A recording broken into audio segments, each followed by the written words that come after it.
अस्सलाम वालेकुम फ्रेंड्स, आज हम बात करेंगे इस्लामिक हिस्ट्री की खिलाफत अब्बासिया की। फ्रेंड्स, खिलाफत अब्बासी इस्लामी सल्तनत की तीसरी बड़ी खिलाफत थी जिन्होंने तकरीबन 500 साल तक हुकूमत की और इस्लामी दौर का एक गोल्डन साइंटिफिक एरा पैदा किया। अब्बासिया ने उमैया के खिलाफ बगावत के बाद 750 में अहद खिलाफत संभाला। दोनों अब्बासी और उमैया की आपस की जंगों में बहुत ज़्यादा जुल्म और बर्बरियत का मुजाहरा किया। बिलाकर अब्बासी जीत गए और उन्होंने पॉलिटिकल और मिलिट्री दोनों का कंट्रोल संभाला और उमैया को नज़रबंद कर दिया, उनको आइसोलेट कर दिया। अब्बासी ख़ानदान ने यह दावा किया कि वो हज़रत अब्बास रज़ी अल्लाह तआला अन्हा के फ़र्जंद हैं, जो कि आप सल्लल्लाहु अलैहि वसल्लम के चचा थे। अपने इस दावे की वजह से अब्बासी अपने आप को तख्त के सही फ़र्जंद हकदार समझते थे, क्योंकि वो अपने आप को हुज़ूर सल्लल्लाहु अलैहि वसल्लम के ज़्यादा करीबी रिश्तेदार मानते थे, जबकि बनो उमैया को वो अपना हरीफ कबीला मानते थे। उमैया से जीतने के बाद अब्बासी ने खिलाफत का दारुल खिलाफा यानी कि कैपिटल जो है वो 762 में दमिश्क यानी शाम से बगदाद यानी इराक में मुंतकिल किया। शायद इस्लामी सल्तनत का कैपिटल बगदाद मुंतकिल करने की एक वजह यह भी थी कि अब्बासी पर्शियन की सपोर्ट पर बहुत ज़्यादा इन्हिसार करते थे और इस तरह वो उमैया के वापस इक़्तिदार में आने से भी बच सकेंगे।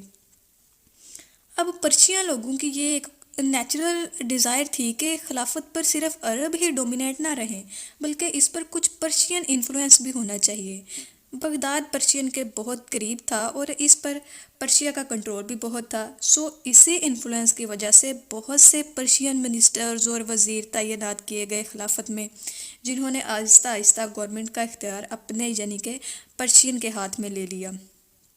अब्बासी खिलाफत के इक़्तिदार के पहले सालों में इन्हें अरबों, गैर अरबों और पर्शियन को खुश करने में बहुत मुश्किलात पेश आईं, क्योंकि वो तीन अलग अलग ग्रुप थे जिन्होंने अब्बासी सल्तनत को सपोर्ट किया था।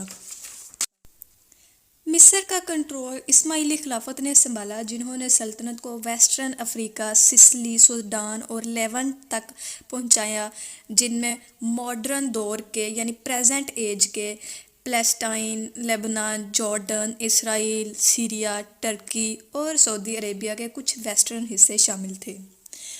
अब हम वीडियो में आगे बढ़ते हैं और बात करते हैं खिलाफत अब्बासिया के डाउनफॉल की यानी कि उनके ज़वाल की। फ्रेंड्स, हुआ कुछ यूँ कि रफ्ता रफ्ता वो रियासतें जो अभी भी अब्बासियों के ज़ेरे असर थीं, मुकम्मल तौर पर आज़ाद होना शुरू हो गई, सेपरेट होना शुरू हो गई अब्बासी से।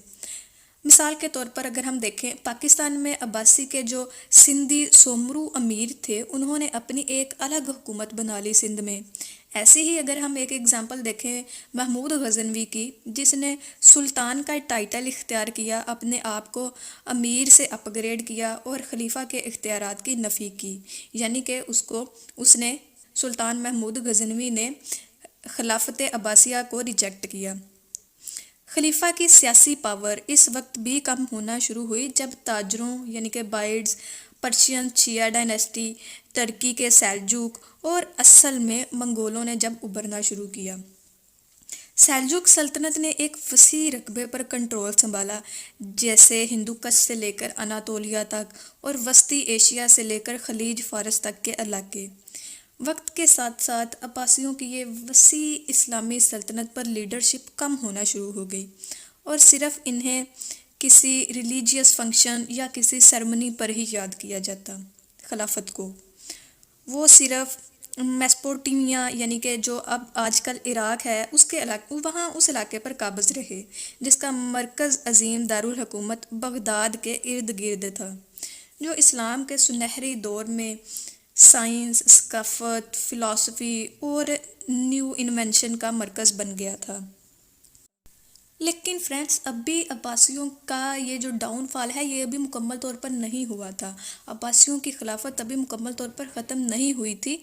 19वीं सदी में अब्बासियों ने एक फ़ौज बनाई थी जो सिर्फ अपनी खिलाफत की वफ़ादार थी, जो गैर अरब लोगों पर मुश्तमिल थी, जैसे जिन्हें ममलूक कहा जाता था। वो ज़्यादातर तुर्की के रहने वाले थे, जिनमें कुछ ताजिक और यूनानी थे, और ममलूक जो हैं वो ग़ुलाम थे लेकिन जंगजू का दर्जा रखते थे।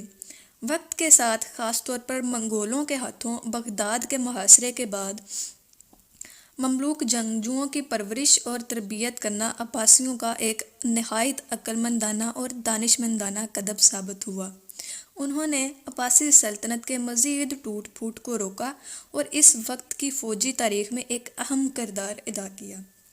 اب مملوک بھی بغداد کے زوال کے ایک سال بعد مصر یعنی قاہرہ میں 1261 میں عباسی خلافت قائم کریں گے۔ قاہرہ کی عباسی خلافت خلیفہ المتوکل تھرڈ کے دور تک قائم رہی، جسے 1517 میں عثمانیوں کے ہاتھوں مصر کی فتح کے بعد سلطنت عثمانیہ کے سلطان سلیم ون نے قسطنطنیہ یعنی کہ استنبول میں قیدی بنا کر لے جایا تھا۔ خلیفہ المتوکل تھرڈ کو المتوکل بالآخر قاہرہ واپس آیا اور 1543 میں اس کی ڈیتھ ہو گئی اور اس طرح عباسی خاندان کا خاتمہ ہو گیا۔ So friends, this is also the end of our video. I hope you like the video. Please hit the bell icon and subscribe the channel for more